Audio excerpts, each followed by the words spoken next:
Welcome to the channel. My name is Greg. Today I'm going to show you how I made this boudin.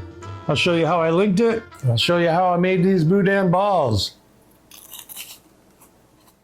Boudin is Cajun comfort food. You'll find boudin everywhere throughout Cajun country. Boudin I'm making is an all pork boudin.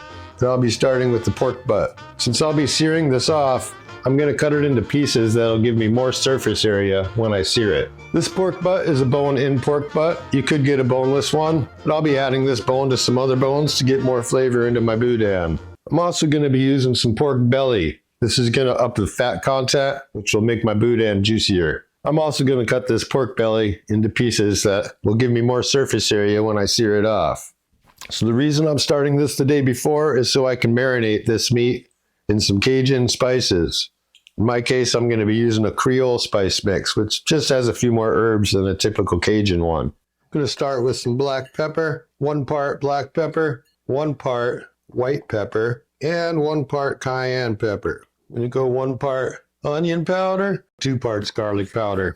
So I'm going to go 1 part oregano, 1 part dried basil, and 1 part thyme. I'm going to go 3 parts paprika. And I'm going to use a smoked paprika because why not? But you use what you want to use. I'm just going to mix this all together. And you'll notice there is no salt. And that's because I like to add my salt separately. Just keep that in mind if you're substituting your favorite Cajun blend or Creole blend, as many of them are going to have salt already added. Now I'm going to coat my chunks of pork with the Creole seasoning and let that marinate overnight in the refrigerator. I'm going to use up some bones, make a broth. Just a little bit of spray oil on the bottom of this pan. Put some bones in here. Just going to hit it with a little bit more spray oil. That's just going to help get a little more color on it. Now I'm just going to stick it into a 450-degree oven and leave it in there for, I don't know, we'll see, an hour, maybe an hour and a half. Probably give them a flip at about 30 or 45 minutes. Catch you in a bit. After about an hour and a half, these have quite a bit of color on them. Looking pretty good to me. Just going to put them on in here. Now I have all these bones left from when I got the whole pig. Don't let anything go to waste. I actually already made some broth. And now I'm just going to cover that with cold water. Alright, the water is covering. Turn this up till it comes to a little bit of a simmer. One other ingredient, I'm going to add a little bit of apple cider vinegar. Just a little bit. It's going to acidify it a little bit, which is going to help draw more minerals and whatnot out of the bones. We're just going to let this come up to a boil. Let it simmer very, very slowly overnight. So you see how much that's bubbling? I'm going to turn it down. I don't want it to bubble any more than that. That's like the maximum bubble. Skim the scum. We don't want the scum. And really, I want just a very occasional bubble. Broth's been on overnight, so I'm just going to remove these bones. Just going to pour the rest through this strainer. Now I've got a nice rich pork bone broth. Nothing but pork bones, so there's no flavors. This would go with just about anything. Though I'll probably use most of it in my boudin. I'm going to sear off these pork chunks and get a little color on them. That will continue to build these layers of flavor. And I'm starting fat side down so they start rendering off their fat. My pot won't fit all this at once, so I'm going to be doing this in batches. Now that I've got some color on my pork, I'm going to deglaze my pot with my Cajun trinity, which is celery, green pepper, and onions. As it pulls the moisture out of these vegetables, scrape up the little brown bits from the bottom, because those brown bits are flavor. And I'm going to go back in with my pork. Make sure you get all those juices. Going with some garlic cloves, bunch of salt. Fairly heavy on the salt because this is going to have rice and rice needs salt. Going with some black pepper, some cayenne pepper, dried parsley. I'm using a Creole seasoning, but Cajun, Creole, whatever you want to use. Mine has no salt, so keep that in mind. I'm going to take my pork bone broth and just cover this up. Maybe a little more. Just want it to just cover. All right. I'm going to turn up the heat, bring this to a boil. I'm gonna let it cook for several hours. I'll be honest, I know you can make it with smoked meat, but this is the traditional way. I'm always kind of thinking what kind of a-hole boils their meat. I mean, corned beef's all right, but pastrami's better. And like, who boils their meat anyway? Boudin needs to have livers too. I don't know how I almost forgot that. I'm using chicken livers. They're just a little more mild. Find pork livers or beef livers to be a little intense for my liking. You could use pork or beef. I've seen people use heart as well. If you want to make them a little more mild, you could soak them in water. If you want them even more mild, soak them in some milk. But Boudin needs liver. If I had more livers, I'd probably go like 1 pound for every 5 pounds of meat, but I'm a little short of that. This is more like 1 pound for every 7.5 pounds. Next thing I gotta do, I'm gonna separate all the meat and veggies from the broth. Pull this all out. Definitely gonna save all this broth. There's a ton of flavor in there. A lot of that's going to go back in to the mix. Smelling really good. I'm going to take the rest of my broth and just strain it through a strainer. Shit. I don't know if you can see how this is just pulling apart. So much flavor in that meat. Oh my God. That is so delicious. Now this is coming apart so easy. You could just use a paddle mixer. If I were doing a smaller batch, I'd probably just use my KitchenAid with my paddle mixer attachment. I think this is going to be the easiest way to do it, so I'm just going for it with my grinder.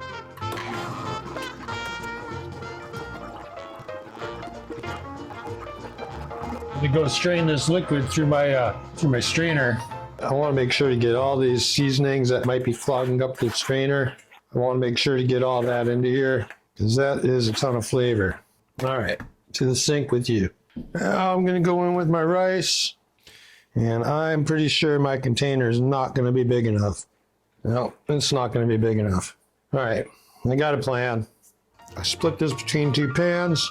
I think I got it roughly even. It's not an exact science. I'm going to take half my fresh parsley, and that half, and the other half from my other pan. I'm going to take about half my green onion tops from my one pan, another half from my other pan. And I'm going to start mixing this together before I start adding my liquid back. And I'm going to mix my other bucket too. They look about the same. That's good. Now I'm going to start adding my liquid back. And what I'm going to do is try to just scrape off the top so that we make sure to get all the fat. It's important to get the fat. Without the fat, the boudin will be dry. And we're not looking for a dry boudin. And I'm just going to keep adding liquid and mixing. Probably not going to use all of this, but probably going to use a good bit of it. And I just want to make sure I keep getting the fat off the top. Don't want to leave any fat left behind. You want it to be something that'll stay together in a ball, but this still a little crumbly. Go with a little more liquid. That looks like it's staying together in a pretty decent ball. And this is fully cooked, so we can taste it, make sure we're where we want to be with the salt and the flavor. I'm just going to go a tiny bit more liquid. I think we're pretty much good. I don't think one more spoon will hurt. This is where the flavor is at. Important to just do a little bit at a time. You don't want to make this too loose. You do want it to get sticky. It's not sticky, then the boudin will be crumbly. We don't want a crumbly boudin. It's not going to be sticky like a sausage where it sticks to your hand or anything, but it should stick together in a ball. I don't remember if I told you the amount of rice I used. I used about 3/4 of a cup per pound of pork. About 3/4 of a cup of uncooked rice. I've mixed both my batches together. See, it's really overflowing this pan. I wanted to make sure it was one homogeneous thing. You can see it's able to hold together in a ball. It's kind of the consistency I'm going for. I don't think this is too loose. I hope it's not too loose. I think it'll be good. Now, while it's still warm, I'm going to get my stuffer out. I'm going to be stuffing my boudin into some 30-32 hog casings. So I like to lube up the horn, and I like to find the end.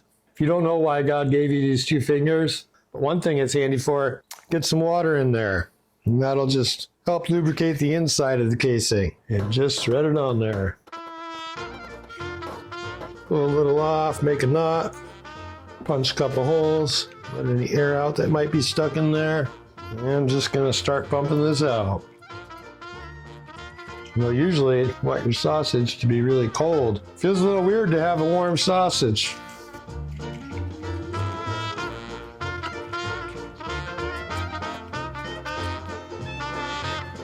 Okay. Well, I don't know, go with serving size. You know, this isn't like got to go with a bun or anything.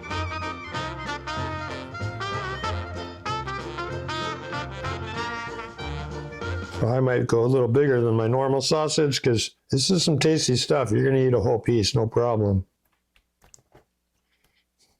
Well, that's a big daddy. That's one that anyone would be proud of.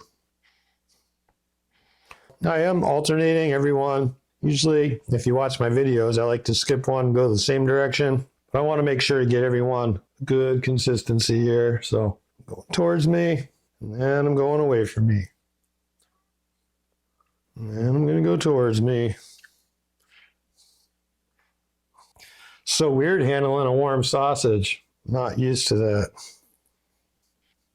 Actually, with this, I feel like it's fine to have totally different sizes. I mean, it's always fine. We're not all given the same size sausage. But, you know, we don't all want the same size serving either. So I feel fine having some bigger, some smaller. Depends what you're in the mood for.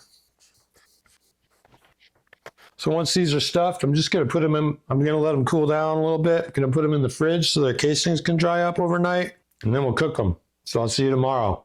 This boudin's been in the fridge overnight. Casing's dried up a little bit. But more importantly, you can see it has almost like a jelly layer around it. That's how you know it's going to be nice and juicy and tasty. One way people eat boudin is just steam it. And then you don't eat the casing because it comes out kind of rubbery. But to me, I don't like sucking the meat out of the floppy casing. I find that to be a little bit disgusting. Even though the taste is great, it's not the experience I'm looking for. So I'm going to fry one up. I'm also going to make some boudin balls with the little bit I left uncased. To make boudin balls, I'm going to make a little ball. I'm going to roll it in the flour. Make sure it's completely covered. If the flour doesn't stick somewhere, the egg won't stick to that spot. You want to make sure it's completely covered in egg for the same reason. If the egg doesn't stick, then the breadcrumbs won't stick. Next, we're going into panko. I'm using panko breadcrumbs. That's just my favorite breadcrumb to use, generally speaking. It's a little bit bigger of a crumb. I find it helps get a little bit more of a crunch, which is what I'm going for. Like to heat a little oil up in a pan before I add my boudin to it. And I'm just going to cook this. And over here, I got my oil heating up. Make sure it gets up to about 350 or so. Maybe even like 375. Not quite there yet. But then it's just going to take a couple of minutes just till I get a nice color on the outside. It's all cooked already, so we're just going for some color on the outside. I'm just going to cook them for 2 or 3 minutes till they get some nice color on them. So the oil's hot. I like to just drop it down nice and easy. When they come out, I like to just put them on a rack real quick to just cool down a little bit, let them drain any excess grease.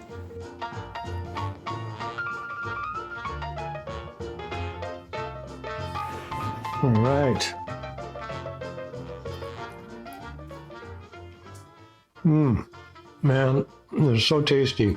Doesn't have the snap of a normal sausage, but the casing's totally edible. Whereas if you steam them, boil them, it's kind of what I imagine it would be like to suck some boudin meat out of a condom or something. But fry them in a little oil. Still not snappy, but 100% edible. Let's give one of these boudin balls a try, though.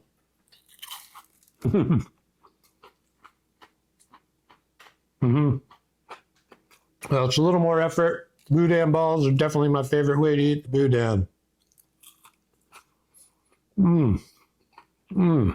Huge fan of the boudin balls. I mean, deep frying is a little bit of a pain in the ass. It's a little bit dirty, a little bit of a messy process. Man, you know? Oh yeah. See why beer and boudin is a great combination. This boudin has a lot of flavor, but it's got a bit of heat too. It doesn't hit you right away. because you get a lot of other flavors before the heat starts to build on you. But a few bites of this and then it starts to get a little heat on the tongue. I'm getting it. I understand why Boudin's a big deal in Cajun country. If you like this video, make sure to give it a thumbs up. If you want to see more content like this, make sure you subscribe to my channel. Hit the notification bell so you don't miss any future content. Whatever you do, put some love into the food you make. Peace.